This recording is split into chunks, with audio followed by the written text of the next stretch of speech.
You are listening to the A.P.E.X Hour on KSUU Thunder 91.1. In this show, you get more personal time with the guests who visit Southern Utah University from all over, learning more about their stories and opinions beyond their presentations on stage. We will also give you some new music to listen to and hope to turn you on to some new sounds and new genres. You can find us here every Thursday at 3 p.m.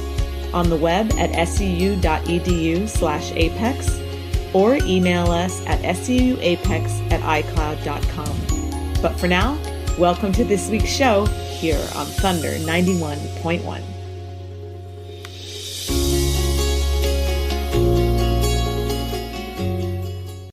Okay, well, we have one more best of show for you this week.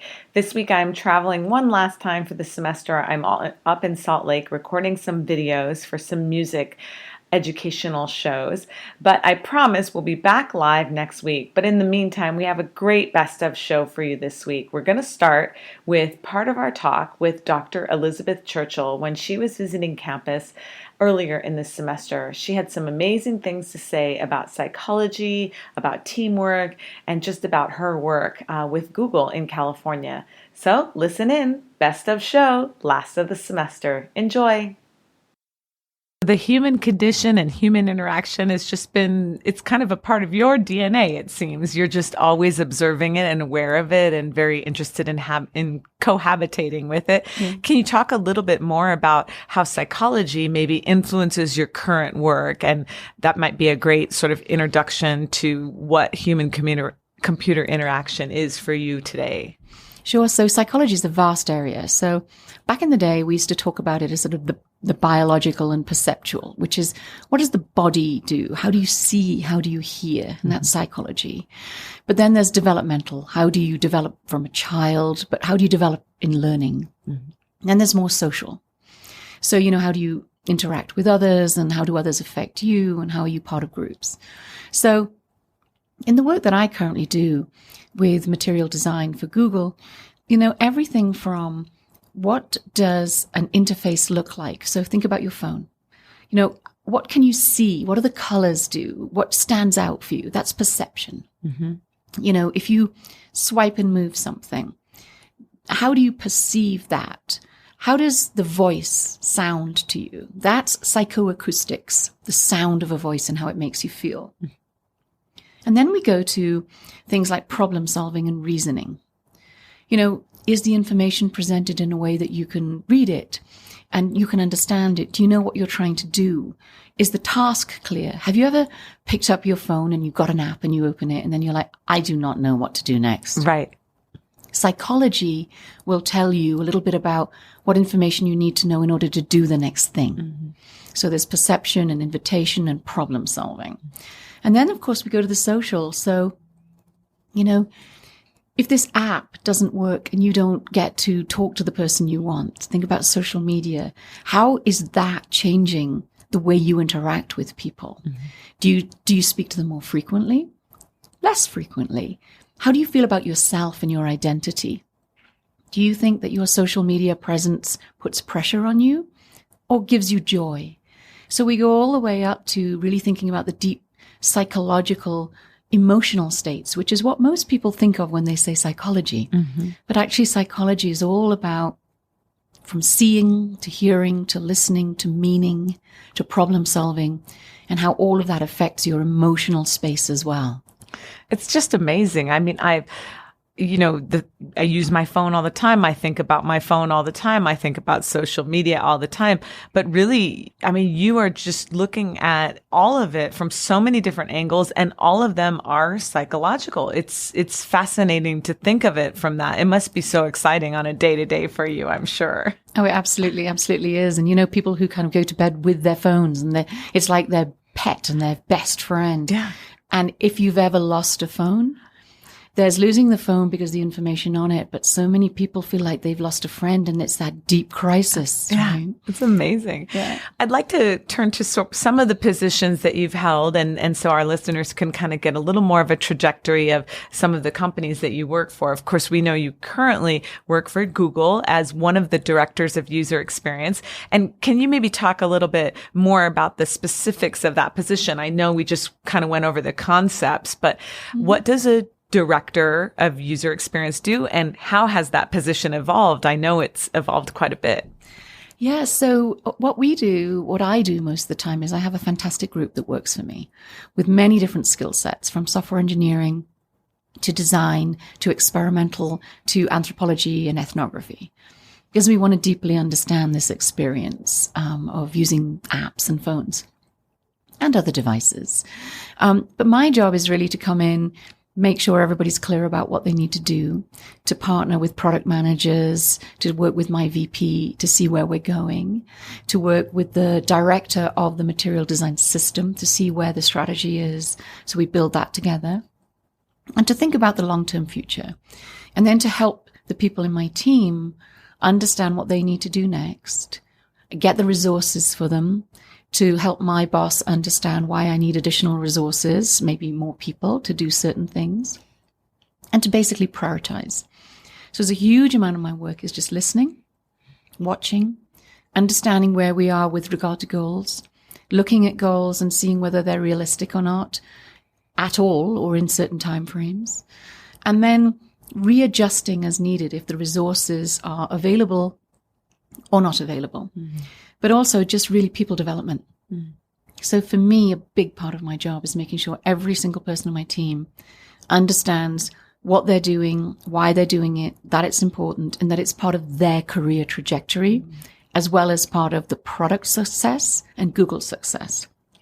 So they're part of a bigger thing in the corporation, even if what they feel they're doing is small. And it's really critical, but also we are part of their career and their life going forward. Yeah. So it has to be mutually beneficial and growth on both sides. And my best people are going to grow, and they're going to go on. And that is sad, but it's also exactly what needs to happen. Right. It's a little bit of, I know you had some past in academia. It's a little bit of that academia and that mentorship creeping back in, it sounds like. I really believe in that. I believe it's a manager's role to amplify the people that work for them and to learn from the people that work for them. That's what you should do and have to do. And at a place like Google, you are resourced to do. Google is very, very, very supportive of managers and management developing people. The director of user experience position is relatively new and has expanded, if I've heard correctly. Can you tell us a little bit about that? Yeah, so we had a lot of really great user experience professionals, but the director level, there were a couple of people appointed to director level, which is the highest level you can get in user experience, a couple of years ago. And I came in as the first person from the outside to get that position. And now I think we're up to 5 now, maybe even more, because we're just, we had a round of promotions. Wow. But Google is investing enormously in this user angle, in the human-centered angle, and recognizing that what we need is to bring leadership in from other companies and grow our own leadership. So it might be more than 5 now. Last time I looked, it was 5, but it's really exciting for me to see that Google is promoting people and hiring people into this role at very senior levels. That's fantastic. Well, it's time for a musical break. But when we come back, I'd like to continue the conversation about building teams, managing teams. I've been eating this information up because I'm really interested in management and leadership and teamwork. So stay tuned to continue for that. Again, you're listening to Thunder 91.1. This is Lynn Vartan, and I've got a few songs to play for you today. The first one is called Me Voy, and it's this amazing group called A.P.E.X. that I'm really turned on and passionate about. And so this is Me Voy by A.P.E.X. and this is the A.P.E.X. Hour here on Thunder 91.1.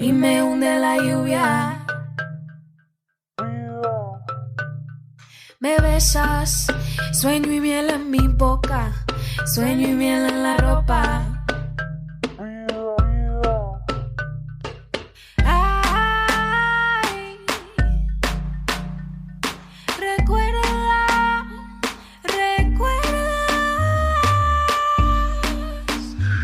y me voy, y te vas, y te vas. Un lucero, tú y yo, recuérdalo. Y me voy, y te vas, y te vas. Haces mal en silencio, recuérdalo,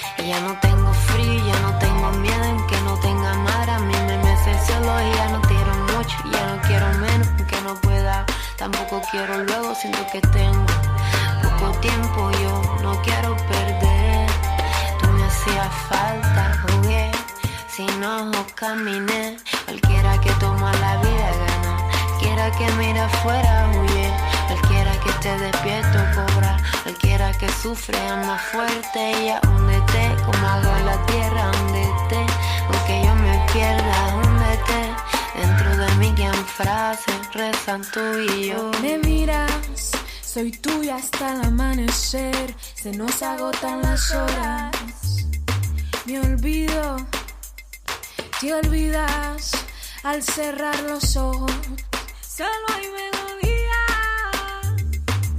Ay, recuerda,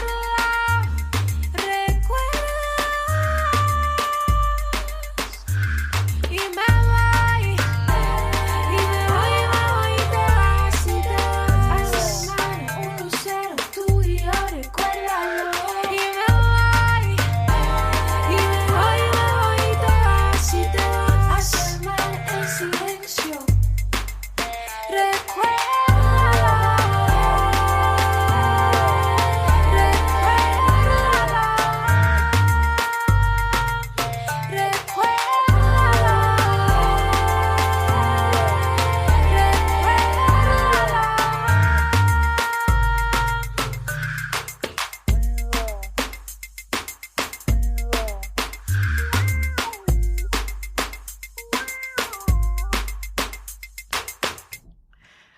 All right. Well, welcome back.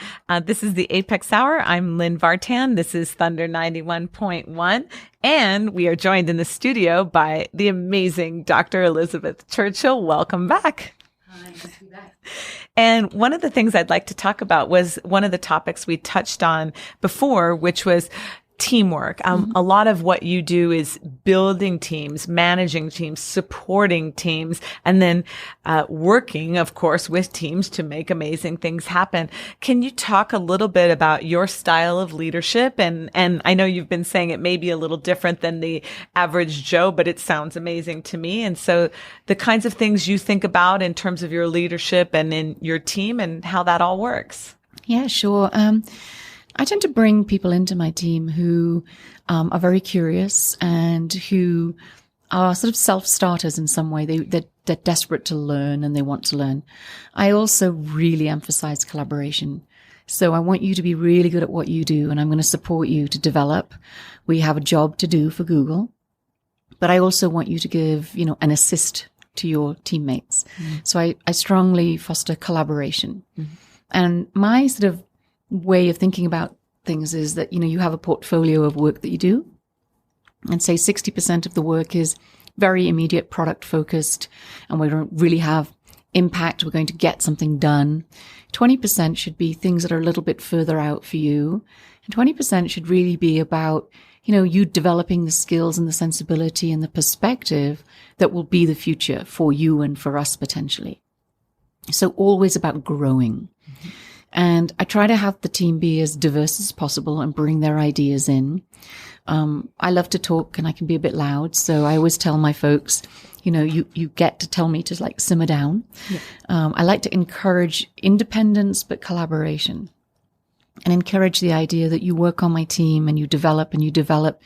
But if you get to the point where you feel you've grown beyond or your interests have changed, then we're all going to work together to get you into the next space, the next thing you want to do. Mm-hmm. So I really believe in the team, but I try to keep a focus on the individual in the team so that they feel they belong and they can grow and that they are strongly contributing. I love the duality that you foster with confidence and curiosity. I just, I think that as a teacher, I really connect with that and really love that as a message for leadership. I know the communication component is also a big aspect of things for you. Can you talk about how that manifests itself in your team and how you help to lead that? So a lot of people come in and they're very good at what they do, and they think that their job is to do what they do. And they then get surprised that actually they need to spend, a big chunk of their job actually communicating. So, you might come in and you're a great designer. And, your preference might be to design all day. And you want to not talk to other people because that's who you are. And I respect that. But I'm going to try and push you to start talking to others about your craft and sharing your rationale for what you do. Sharing your rationale will allow you to be reflective. But sharing it will also give you confidence when you see others appreciate it. It will develop your rhetorical skills when you see what lands and what doesn't. And it will help the whole team to get more reach, if you like. Now, you could be the kind of person who comes in and you're like, hey, I only want to do the design work 40% of the time. And that is great. I will help you figure out where you want to communicate and how. And where you can bring your skills to the communication design as well. Mm-hmm. So people are different, but the biggest challenge with, young folk coming in is often they think they've got the job to do the thing they're trained in. Mm-hmm. And they have, but they've also got the job to communicate what they're trained in and help level others up and to share the products of their labor and to get those out. And that's the way your team will have big reach. I can't be the only spokesperson for my work and for the team's work. The team, the junior people are going to be having lunch with others. They're going to be, having opportunities to spread the work in other cohorts, in other social situations. They're going to go to, happy hour mixers and spreading the word and knowing that they're an ambassador for their work, but also for the team's work amplifies our presence and effectiveness. So helping them build confidence that is their role and helping them have the skills to do the communication and the rhetorical skills to make sure that their great ideas land is beneficial to all. That's fantastic. I love it.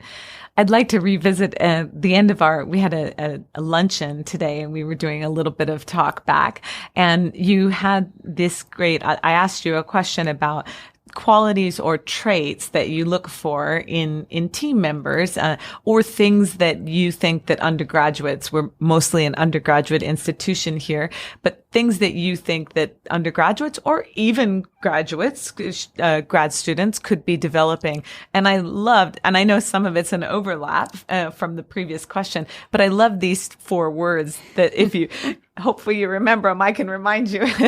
But these 4 qualities I thought were really special if you could share them with our audience. Sure. So it's curiosity and confidence. Yep. Vanity and voyeurism.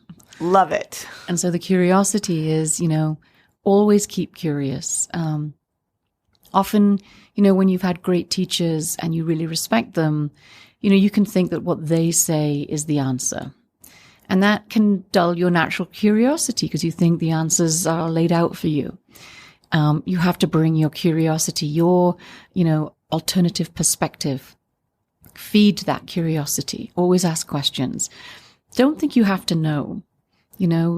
Be curious. Confidence is related to that because I find a lot of young people come in and they're very, very good, but they don't have the confidence to own that curiosity and own the skill and to be able to say to me, a much more senior person, that is interesting. Why do you think that? Can you help me understand that? Or here's a thought that I had. What do you think of that? So, every encounter needs to be another opportunity for you to learn. So you're curious, eager to learn, you're respectful, you're thoughtful, and you're not treating the other person, no matter how senior, as if they have all the answers that you have to run away and execute on. Right. You know, I want you to be able to bring challenge in the best sense of the word to things. And the vanity and voyeurism is, you know, people, we have to care about ourselves. We have to have some self-nurturing. We have to celebrate our achievements. Yes. And, you know, it's called sort of vanity. I mean, back in the day in Britain, it was like if you talked about yourself, you were vain. By vanity, I mean, take pride in yourself and care. Don't be prideful, Right. but, you know, be proud of your achievements and let others be proud with you. Yes. And, you know, take away a little bit of a, hey, high five me in a really kind of lovely, humble, embracing way. And voyeurism is all human beings are curious about others. So watch others, see who you want to emulate and who you admire. You know, watch how they do what they do. Try and emulate. Try and learn from them. You know, nobody in the world is the first person to do pretty much anything. You don't have to be the lone, rugged individual.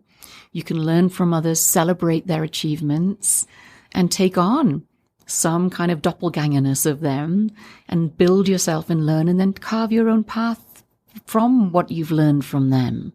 And so I think vanity is sort of nurturing self.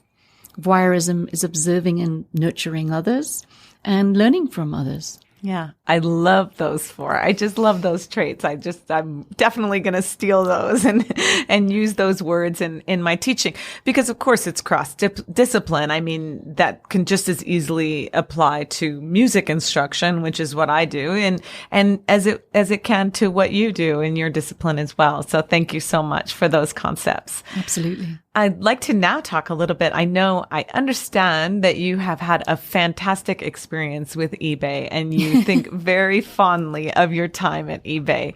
Can you tell me a little bit about that time and about what made it so special for you? Well, it was about people, really. So firstly, you know, the team I worked with they were amazing. But also, you know, eBay was the first social platform. It was the first place, it was the first marketplace, it was the first social platform, right? And eBay was putting people in touch with each other around goods, you know, the circulation of goods, things that you don't want anymore, but I do. Mm-hmm. So it's about value. And it's about honoring things. It's about valuing materiality in a really good way. Right. So all of the sort of sustainability stuff, all of the value stuff, you pass something on that had value to you and now it has value to someone else.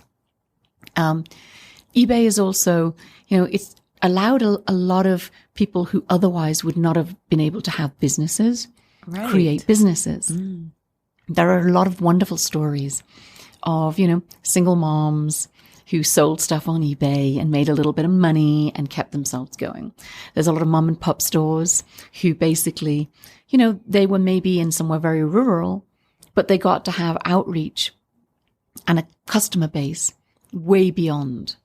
So, you know, eBay has seen its ups and downs, but as a value system, as a company that really is trying to circulate goods that exist and have meaning for people and put people in touch with people, I just found it really exciting to be part of that. Yeah. Do you have a favorite memory from your time there or a favorite story? I'm sure there are many. So I have a favorite story, which was about somebody had created something great. Game of Thrones is a big thing. Yeah. I personally don't watch it, but it's a big thing. And so somebody had created a chain armor guinea pig or hamster. It was guinea pig or hamster suit. For the actual animal. For the animal. Oh. And they put it on eBay. And somebody picked this up and it became a meme that just went around because it was so well made and so silly and so fun that somebody picked it up and it went in for charity. And so it started to snowball and snowball. And I think they made like $20,000 for this guinea pig chainmail outfit, which went to charity. Fantastic. And there were things like that happening on eBay every day, all day. Quirky things, fun things. Yeah. And stories about, you know, I found a plate that, you know, my mum would have had. And now I have the plate and it reminds me of my mum. And, you know, I'd never thought I'd see a plate like that again. So it's really deeply emotional as well as super practical. Yeah. And it's those stories that really warmed my heart.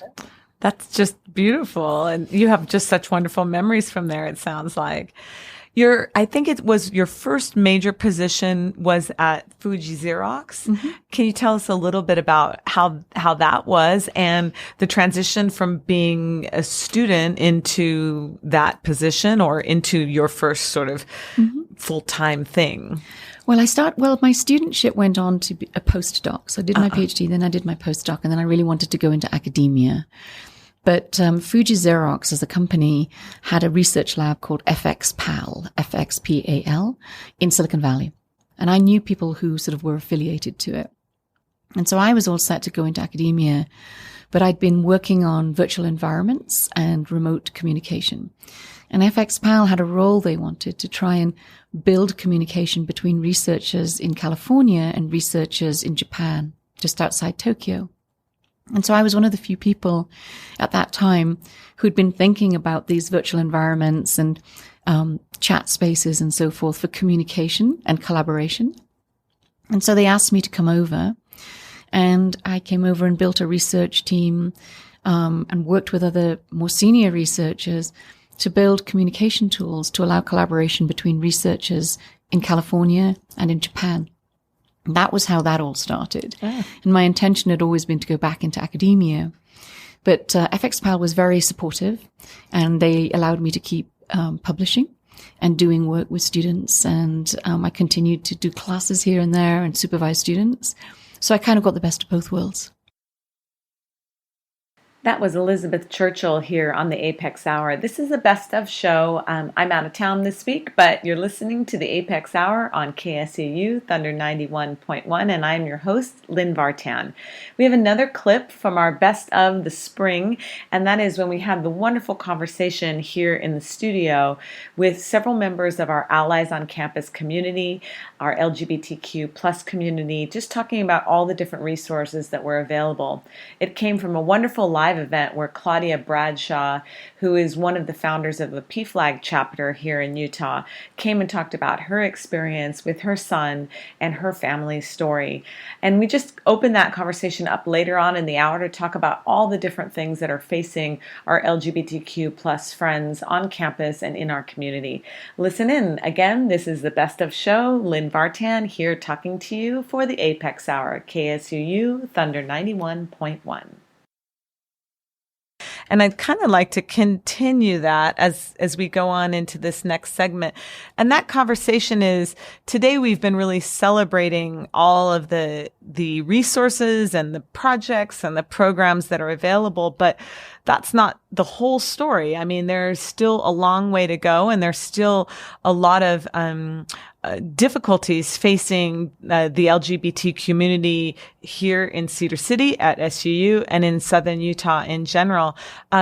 What concerns you guys, or what are the things that you feel, where's the growth needed? What are the concerns? What are the things you have on your mind with regards to where we need more growth? I think for me, one of the largest things that I've seen in looking at the increasing racial diversity within the Pride and Equality Club here on campus, and then looking at, LGBTQ plus communities of color in Utah, looking at that double isolation of living in a state where the predominant population is white and it's also culturally not accepting of LGBTQ plus identities. Right. So I think those who do live at those intersections, I think uplifting those voices are also really important, and providing them with services that will validate those two identities, not just that the transgender identity is, or the gay identity, they're not monoliths, that when you also add this cultural background, it adds a different layer to that experience. And I know that there's been a lot of work with immigrant advocate groups up in Salt Lake, like Comunidades Unidas Utah. They do a lot of work to also ensure that when they're doing undocumented outreach, they're also looking at, if you have a LGBTQIA plus identified partner, the process might look a little different for sponsorship or things like that. So ensuring that those people who live at those different intersections are also being uplifted, and we're not, overgeneralizing populations. Right. Great. Isolation, John, I know you feel pretty strongly about that part of that piece of the puzzle as well. Yeah, and a tragic consequence, a lot of the isolation is the extremely high suicide rate among the LGBT population, especially trans people and gay men in particular. And one of the things we're trying to do in a larger sense, beyond SUU, just with a Southern Utah, developing a larger Southern Utah community, is kind of break down that isolation where we aren't quite as isolated as it might seem. I mean, we are culturally isolated, we're geographically isolated, but there are more people here than you might realize. Yeah. And we're trying to get the word out that there are more people here. There is a larger community that maybe people don't realize. And so we're trying to establish a larger community in that sense. We have a Facebook page, Discover Pride Southern Utah. We're working on another website. There's always a Pride event every year, but establishing more community events throughout the year, not just a once a year Pride Festival. I mean, that's obviously great, but we're trying to do more throughout the year. And these are all things being developed right now. Kind of with that, Claudia Bradshaw just walked in. I know. We have more to add to the conversation. Our guest from earlier today has joined us in the studio. Welcome, Claudia. Thank you. And we're so glad that you were here. Thank you so much for your time today. Oh, I've loved doing everything. It's been wonderful. Yay. And maybe we've been talking about lots of resources. Maybe you could give our listeners, I know you talked a little bit about it this morning, but also give our listeners the opportunity to understand a little bit about what P-Flag offers and the St. George chapter. Okay. P-Flag was started years and years ago, but the three main purposes are to educate and to support and to advocate for equal treatment. That's great. And how is that chapter doing today? How things going? Ooh, it's been a little bit hard for me lately because my husband passed away, Right. and so I haven't been having meetings like I should, so I still want to. I'm glad to see we have someone up here that's going to do have some meetings, and I'll be glad to come up for those. Absolutely. We've been breaking all kinds of news today, right? We broke the news about the programming for Pride Week and about the showing of the Believer film. And earlier today, we also sort of broke the news. It's brand new, the P-Flag chapter.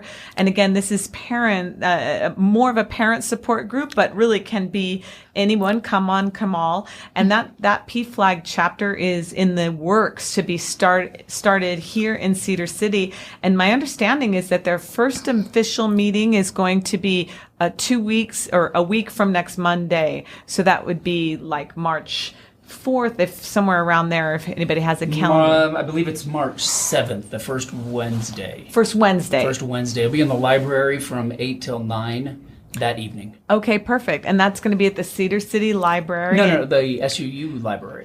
Okay. Oh, wait. No, I'm not sure. Cedar City.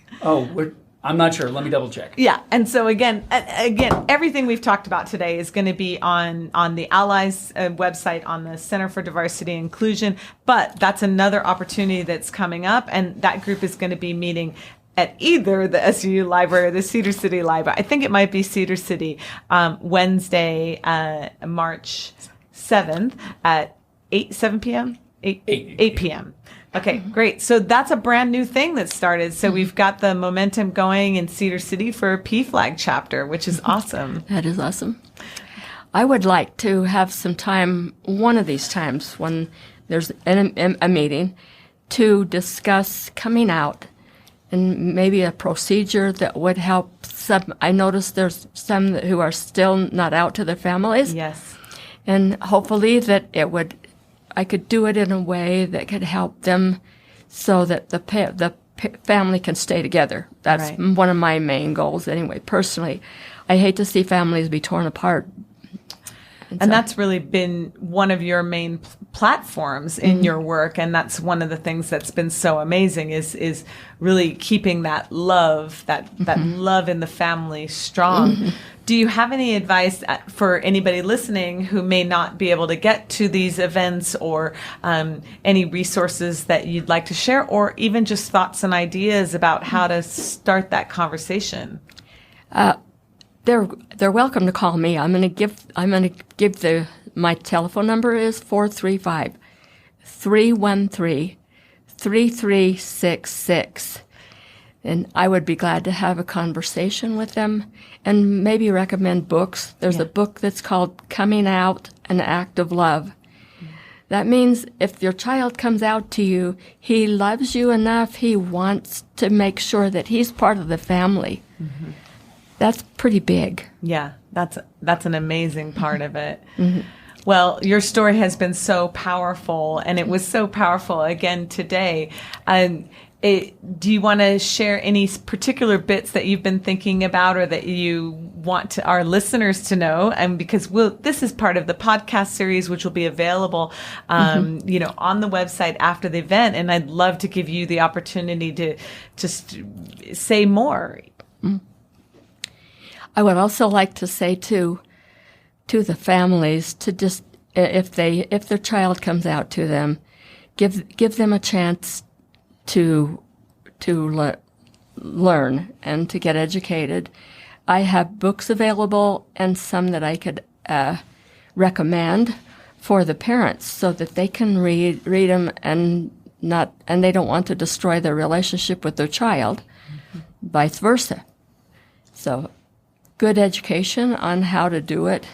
My son was so well prepared when he came out to me. It helped me. I'm not saying I didn't make some stupid comments, but I did. Right. But he was patient with me, too. And I think Brady's here to talk to us, and he has something to say. So I'm from Chicago, and we arrived here. Hey, on campus, there is a lot of competing events, Mitt Romney being one of them. Yeah. And I was staggered at a completely full conference room, diverse, with both allies, faculty, students, racial, gender. It was all there. Yeah. So impressive. And all of these people care. Yeah. And are engaged and wanted to talk about this.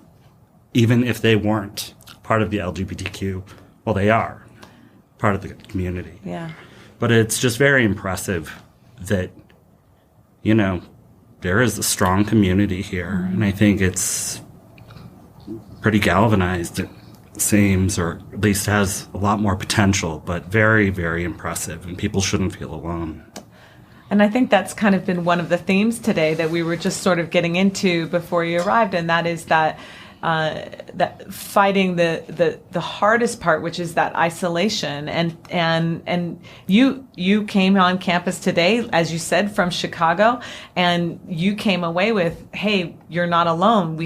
There is a vibrant community. So anybody listening, we just want to, make sure that you know that you're not alone, and there is a community here, and there's events, and there's all kinds of things going on. And if you want to get involved or you want to check it out, we everybody wants you there. You're not alone, and there's plenty of love and plenty of compassion, awesomeness going on, and everything. And as I said, just to reiterate the places you can find information: the Center for Diversity and Inclusion, the Allies webpage, and they all have social media associated with it. So just Googling SUU Allies or SUU Center for Diversity and Inclusion.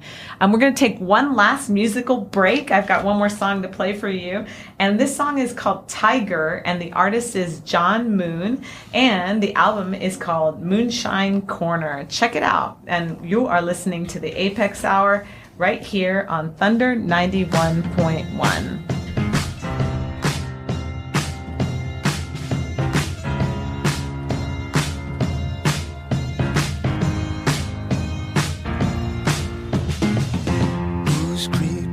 Round the corner, who's never up to good, who's hoping no one finds out, carried away,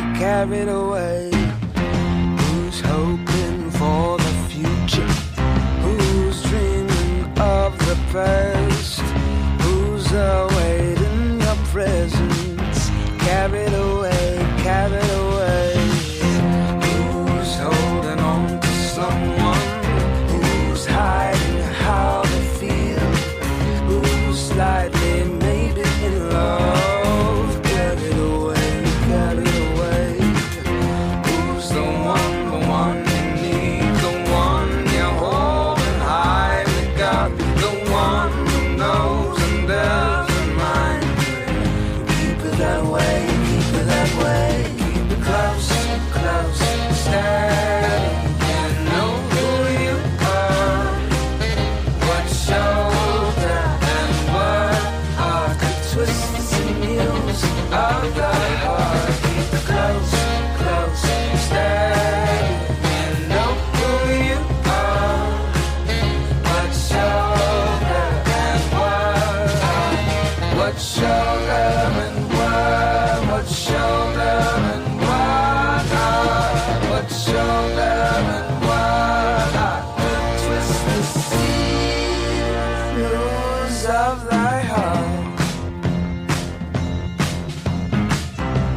button up the chances?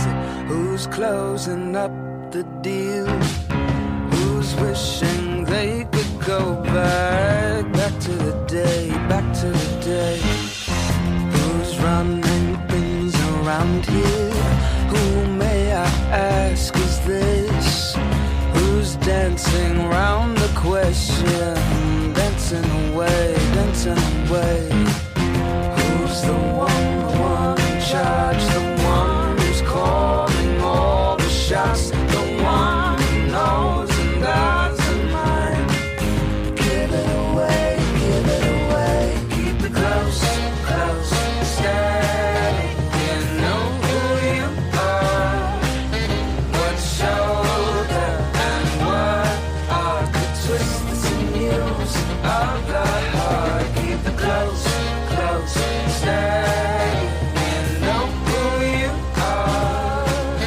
What shoulder and what are the twists and sinews of the heart? Keep it close, close, steady.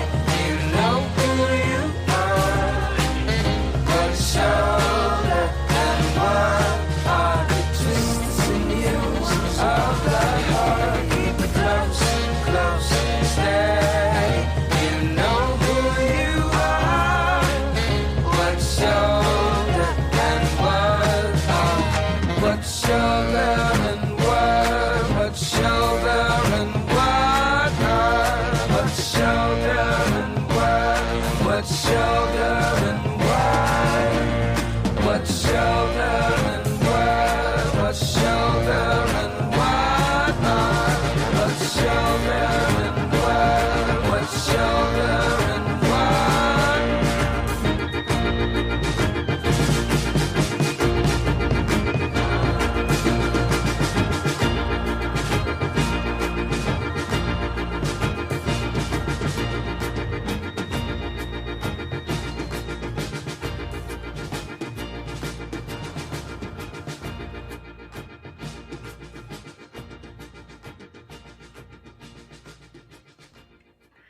All right. Well, welcome back, everyone. We are super excited to have you back here for our last break. We were just chatting over the break about how much things have changed and how awesome that is that things have changed so much. Claudia, you were just sharing that story about, that was graduation here you were just talking about, and how different it's been, and how now, you know, you're really enjoying what you're seeing, I hope, on campus. So It's awesome. yeah. Awesome to see the change. Well, I wish we had hours and hours and hours to spend, but in our last little bit of time here, we're going to do our What's Turning You On this week, everybody's favorite segment, and everybody's kind of giggling in here. And this is just the time where we talk about what's making you excited and just to kind of share things. And it could be anything. It could be a movie, a TV show, a podcast, a book, or something else. So who would like to start? Chris, do you have your thing? I'm going to give a very literal answer to the Okay. question that you've posed. So I'm just going to say Gus Kenworthy, our gay Olympian, Perfect. Sochi medalist, and now Pyeongchang competitor.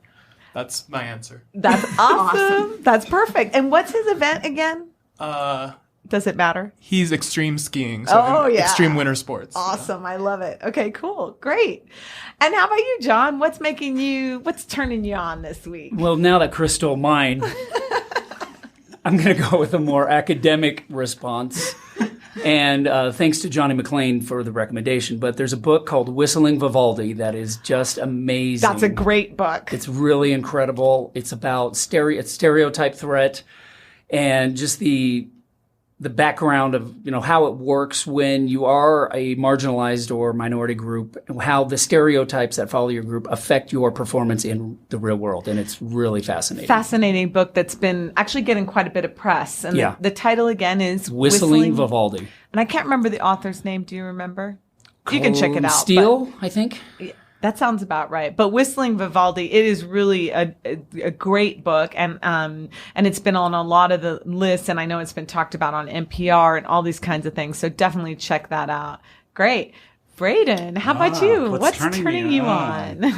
My mom. Oh, Sounds filthy. But but It's true. She's a rock star. She's kind of a rock star, so it makes me really happy to see her get that credit, because I know all the work she's done, how much it matters.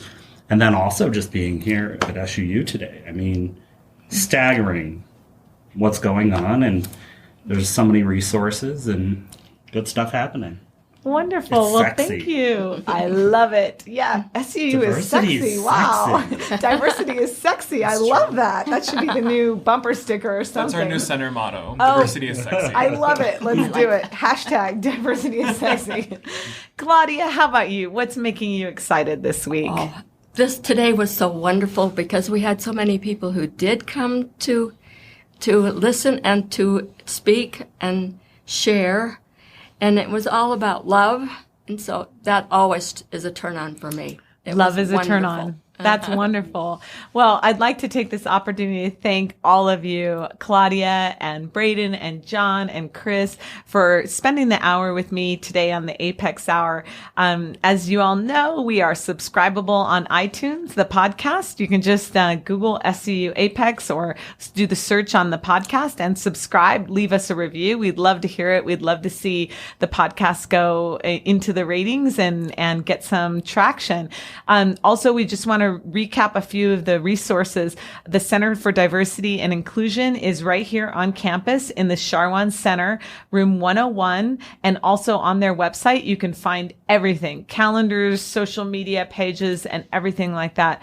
Also on the Allies page, which is suu.edu/allies, we want to remember that there's that Ask Us Anything button. So get on there. It's completely anonymous. If you have questions or you're looking for resources or anything like that. And then early in the show, Claudia gave you her phone number, which, if you really are looking for some support, she is a loving mother to us all. Mm-hmm. So thank you guys so much for taking the time and spending the hour with me today. It was really great. Thank you. Well, that does it for our last best of show of the semester. Next week, we will be back in the studio live, and this is the A.P.E.X. Hour every Thursday, 3 p.m., KSUU Thunder 91.1. Thanks for listening. Thanks so much for listening to the A.P.E.X. Hour here on KSUU Thunder 91.1. Come find us again next Thursday at 3 p.m. for more conversations with the visiting guests at Southern Utah University and new music to discover for your next playlist. And in the meantime, we would love to see you at our events on campus. To find out more, check out suu.edu/apex or email us at suuapex@icloud.com. Until next week, this is Lynn Vartan saying goodbye from the A.P.E.X. Hour here on Thunder 91.1.